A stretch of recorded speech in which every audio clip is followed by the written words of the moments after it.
C'est chiant parce que je peux pas montrer les muscles là. Salut à tous, bienvenue pour une nouvelle petite vidéo sur Cher Fitness. J'espère que vous allez bien, les vacances se passent bien. Bon, on n'est pas là pour parler trop de nous là, j'ai juste un article de presse que j'ai trouvé sur internet qui parle du foot et de musculation. Et donc j'ai voulu réagir par rapport à ça. En fait, en gros, les professionnels du foot s'inquiètent de la prise de muscles de plus en plus flagrante et rapide de certains joueurs de foot. C'est vrai que on a vu pas mal de joueurs qui étaient de plus en plus musclés. Certains ont fait même la une des médias par rapport à ça. Je crois que Marvel Fitness en avait même fait une vidéo et c'est vrai qu'il y a des joueurs qui ont une ligne incroyable. Et pourtant, ils restent toujours compétitifs en termes enfin, en foot, quoi. Mais là, cet article-là est intéressant parce qu'en fait, ça va me permettre de souligner un point très très important par rapport à la musculation. Alors déjà, qu'est-ce qu'ils ont constaté ? En fait, ils ont constaté, si tu veux, que 2020, c'est vraiment l'ère des transformations. Alors, ils te disent que c'est sûr que c'est pas encore l'ère des bodybuilders sur un terrain de foot, mais en tout cas, on se rapproche des joueurs de plus en plus musclés. Alors, autant pour certains, ça a permis d'améliorer grandement leur capacité physique et leur vitesse, etc., parce que c'était fait intelligemment et tout. Ici, par exemple, le cas de Cristiano Ronaldo, qui, tu vois, les entraînements, enfin, il se donne à fond le mec, on voit que c'est cadré, et puis il a une belle génétique, et voilà, et ça marche. Mais par contre, c'est surtout les autres qui inquiètent les professionnels du foot, les médecins du sport, etc., qui travaillent avec les équipes de foot professionnelles, parce qu'ils trouvent que la musculation peut générer des problèmes et baisser les performances, voire nuire à la carrière à terme de certains joueurs. Alors, le foot, j'y connais pas grand-chose maintenant. J'ai lâché ça depuis très très longtemps. Enfin, petite anecdote, hein, mais quand mes potes parlaient de foot, de voiture, moi c'était arts martiaux, j'étais à fond dedans. Donc le foot. Mais bon, là ici, tu as un joueur, Thilo Kehrer, alors je sais pas si ça se prononce comme ça, hein, ou alors Bounassar à Marseille. En fait, ils ont fait des avant-après. Effectivement, les mecs, pendant le confinement, eh bien, ils ont voulu rester actifs et voilà, ils ont commencé à prendre du muscle parce qu'ils ont fait une musculation qui était peut-être sûrement différente de ce qu'ils faisaient en club, tu vois. Et il fallait qu'ils se dépensent et puis ça a fonctionné parce que ils ont effectivement une génétique qui est favorable pour la prise de muscle déjà. Pour le reste, je ne sais pas. Donc dans les commentaires, amusez-vous à trouver qui est dopé, qui ne l'est pas. Ça, c'est une autre histoire. Toujours est-il qu'en tout cas, les transformations physiques sont là et ça reste impressionnant. C'est pas la musculation le vrai problème, c'est comment c'est appréhendé, comment c'est utilisé.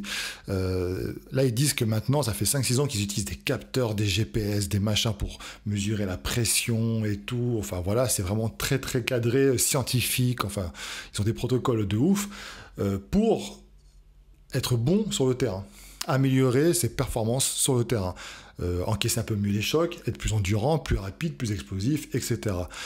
Là où la dérive, c'est qu'en fait, les gens, les gens de foot, c'est l'ère YouTube, comme ils disent, hein, Instagram, etc. Et il faut avoir les tablettes de chocolat, les pecs saillants, enfin, les muscles saillants. Ils disent qu'ils sont de plus en plus entourés par des coachs qui sont pas du tout dans les clubs, hein, des coachs perso, voire même des gars qui se disent coach, mais qui sont pas du tout coach, des mecs musclés qui fréquentent, des potes à eux, etc. Et donc, ils leur font des programmes. Ce sont des programmes à part, si tu veux. Là, c'est vraiment pour l'aspect esthétique. Le problème, c'est que quand ça fonctionne trop bien, ils se musclent bien souvent le haut, parce que le bas, ils peuvent pas, ils s'en foutent. Tu vois ce que je veux dire? Et ça crée des déséquilibres, et ça peut créer effectivement des blessures. En fait, en gros, le vrai problème, c'est pas les joueurs de foot qui font la musculation, c'est comment c'est pratiqué, et le but esthétique, clairement, ce n'est pas la première chose, c'est pas primordial pour un joueur de foot à la base, tu vois. Donc c'est là où je voulais en venir. Alors, souvent, dans les salles de musculation, on parle toujours d'hypertrophie, t'as vu son physique, ceci, on peut se moquer aussi de certaines personnes quand tu les vois à la salle parce qu'ils travaillent ils font des exercices un peu particuliers. Mais il faut pas oublier qu'on a tous des objectifs différents. Alors c'est vrai que sur Cher Fitness, on est plutôt axé hypertrophie musculaire, mais pas que, tu verras que par la suite, je vais un petit peu changer tout ça. Mais là, voilà, pour le foot, la musculation reste un outil très intéressant quand c'est pratiqué correctement pour améliorer ses performances. Tu vois, alors, il t'explique par exemple que Neymar, ils vont pas s'amuser à lui dire vas-y, va pousser à la salle, etc. Parce qu'ils auraient trop peur de le voir baisser en termes de performance, parce qu'il est déjà bon, en fait, tel qu'il est, donc ça sert à rien. Mais pour certains joueurs, par exemple, voilà, qui ont des soucis, peut-être, ils pourraient améliorer leur vitesse d'accélération, pour les défenseurs, peut-être prendre un peu plus de viande pour encaisser un peu plus les chocs, être plus épaule contre épaule, avoir plus de puissance pour pousser autres joueurs, etc. Là, ça devient intéressant. Alors, par contre, petite critique par rapport à ça, parce qu'ils te disent aussi que, malheureusement, même les préparateurs physiques des clubs, bah, on ne peut pas éviter les blessures liées à la musculation. Ils n'ont pas toutes les connaissances, etc. C'est très difficile, blablabla. Sauf que ça fera l'objet d'une autre vidéo. Je suis étonné de voir les bêtises qui sont pratiquées par les joueurs de foot en musculation dans les vidéos que je trouve sur internet. Vous m'en avez envoyé, même Neymar d'ailleurs, hein. Voilà, donc je ferai une vidéo par rapport à ça pour en parler.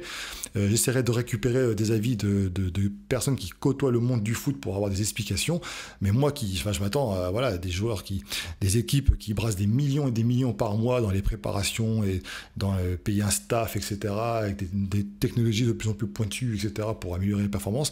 Et quand j'ai vu quand tu vois ce que tu vois au niveau entraînement, tu dis merde, ils sont où les coachs, quoi? Qui sont-ils? C'est des youtubeurs ou quoi? Donc voilà, on en parlera dans une prochaine vidéo. Donc voilà, donc malgré tout ça, le monde du foot, le monde du sport ne nie pas l'importance de la musculation pour augmenter la performance, améliorer la performance, etc. Mais attention, en fait, la musculation, c'est comme partout. Quand c'est pratiqué correctement, ça a des effets bénéfiques sur la santé, par exemple, sur les performances et tout ça. Par contre, quand c'est mal pratiqué, c'est sûr que les blessures et les baisses de performance peuvent arriver. Donc c'est pareil, hein, en musculation, souvent j'ai des mecs qui me disent « Ouais, je fais du foot, tu peux me conseiller, je voudrais fais-moi un programme par exemple, aide-moi à faire un programme de musculation voilà, pour être bon au foot. » Et en fait, les mecs, ils font des programmes classiques, des programmes qui sont... que je fais moi-même d'ailleurs, pour l'hypertrophie musculaire. Et je pense qu'ils se gourrent un petit peu. Donc il faut faire un choix. C'est comme ceux qui font du MMA, ils vont pas s'amuser à faire la musculation pour être beau sur le ring ou dans la cage. Ils sont là pour être performants, ils sont là pour encaisser les chocs, ils sont là pour être explosifs, taper fort, vite. Et là c'est pareil. Il faut savoir en fait dès le début pourquoi tu vas à la salle. Si tu es voilà, un pratiquant de basket, de foot, etc. Il faut savoir pourquoi tu vas à la salle. Et en fait, c'est valable pour tout le monde. Si tu vises l'hypertrophie et l'esthétisme, c'est bien, il faut travailler par rapport à ça. Si tu vises, par exemple, la performance pour une discipline, eh bien, il faut faire une espèce de préparation physique par rapport à ça. Ce n'est pas du tout le même métier, c'est pas du tout la même chose. Et voilà, on aura l'occasion d'en parler sur Share Fitness, t'inquiète pas, ça va arriver. Et tu auras des exemples concrets. Voilà, donc écoute, je ferai une prochaine vidéo par rapport aux entraînements des joueurs de foot, parce que là, il y a des questions que je me pose par rapport à ça. Parce qu'elle te parle de technologie, technique, GPS, machin, capteur, tout ce que tu veux, mais moi, les vidéos que je vois qui mettent en ligne, l'équipe de France de foot, par exemple, le FC, Barça, franchement, j'ai pleuré. Ceux qui me suivent sur Instagram ont pu voir... hein, Neymar avec ses élévations latérales en mode albatros, là, comme ça, tu vois. Je veux dire, au bout d'un moment, merde, le mec qui est censé les encadrer, qu'est-ce qu'il fout, quoi. Enfin, voilà. Bon, j'espère que cette petite vidéo t'aura plu. Si c'est le cas, n'hésite pas à me le faire savoir dans les commentaires, un petit like, abonne-toi, et puis je te dis à bientôt. Ciao.